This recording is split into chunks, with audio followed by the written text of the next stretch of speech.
Ghost in the Shell, 1995 Japanese animated movie, Ghost in the Shell.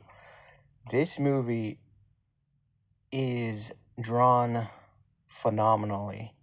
There is some incredible detailed drawings and animation in this movie.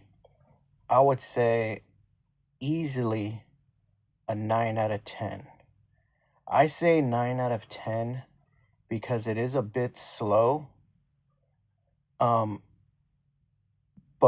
I would say it's a 10 out of 10, but out of the 10 out of 10s, this thing is a 9 out of 10. Definitely a masterpiece of Japanese animation. Probably part of the big three animated movies. If you get Akira, Ninja Scroll, and Ghost in the Shell, you have three very strong Japanese hand-drawn, hand-painted, hand-inked animations from the 90s. I don't know if they're from the 80s, but they're from the 90s. Some of them are from the 90s. So this one came out in 1995. And it's hand-drawn, hand-painted, and some of the detail in this was shockingly great. The story itself is a bit slow, but it is very interesting. They're living in a time where human beings are part human and part cybernetic. For people that don't know about cybernetic or cyborgs, I guess this is a very old term that used to mean made out of electrical components. So half machine, half human. Like a cyborg arm would be like a robotic arm connected to your physical body. So it's a part cyber. It's called cybernetic because half of it is cyborg, the other is genetic. So it's like humans with like robotic arms, robotic hearts, robotic eyes, robotic brains. So everyone is hooked in this Ghost in the Shell. Everyone is brains are partially cybernetic, which means they hook up to the computer or they hook up to the internet. And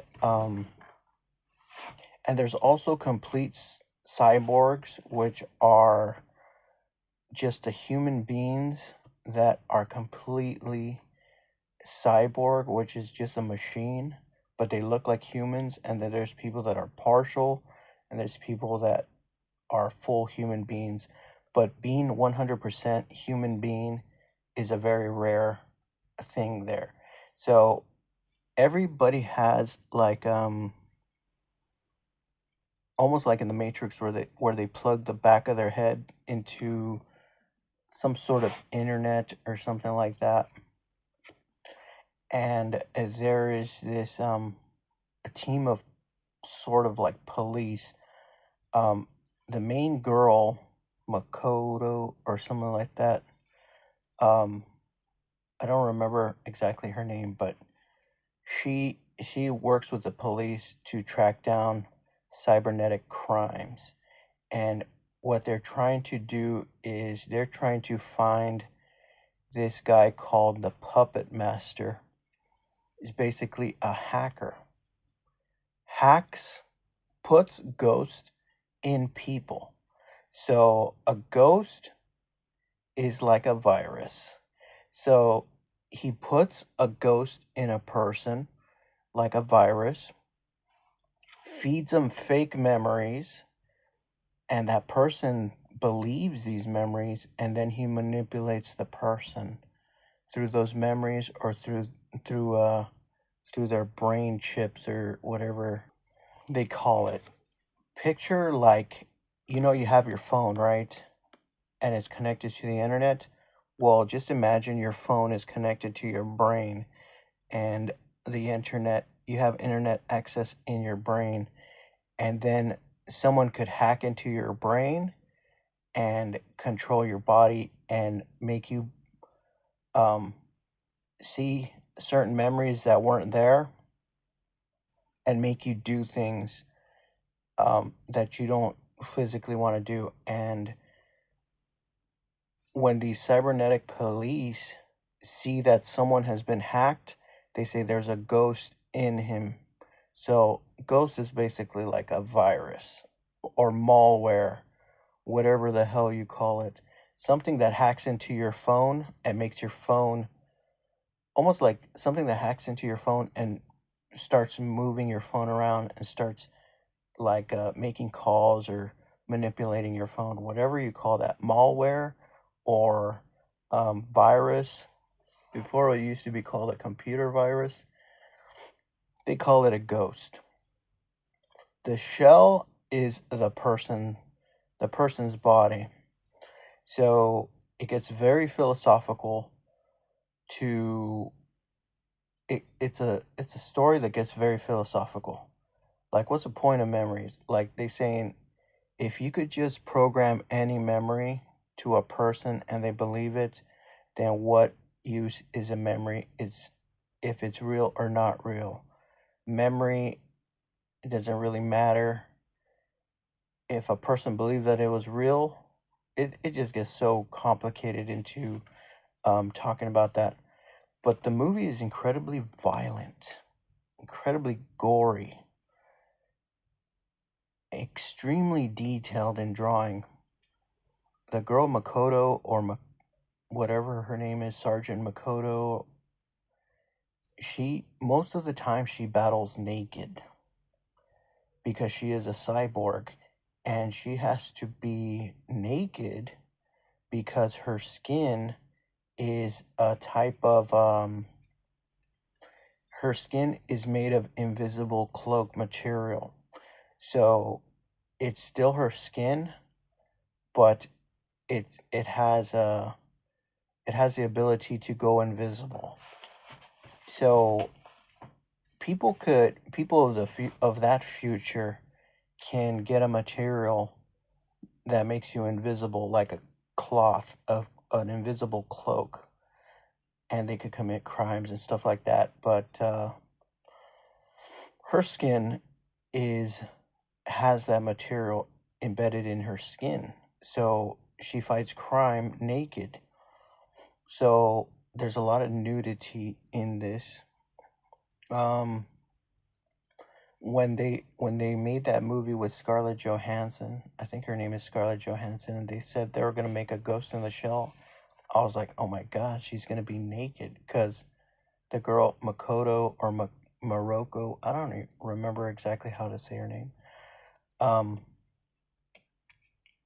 she was naked throughout the entire movie because she goes invisible naked, and if she has clothes, then she can't go invisible unless she has a cloak over her. So the movie is pretty damn good. It is slow in a lot of places, but you see some of the animation and you are just it's just so amazing. Amazingly detailed, so phenomenal. This is definitely one of those movies that you want to spend money and buy in 4K or probably Blu-ray. Try to get it to the best quality that they had to offer back then. Um, and just watch that thing and you'll be amazed. I don't know what's the highest quality you can get this movie in, but I would definitely spend the money to get the best looking quality of this movie. Um but yeah, it's one of the I would say it's the big 3 of animated movies. The most famous ones. Ninja Scroll, Akira, and Ghost in the Shell. Those are the 3 very famous hand drawn, hand painted animation movies. I can't think of another one off the top of my head right now. So definitely worth watching. I got to watch it for free on Tubi, so you could watch it too on Tubi. Um, it is phenomenal art. The art is just so impressive. The story is kind of like cool, I guess.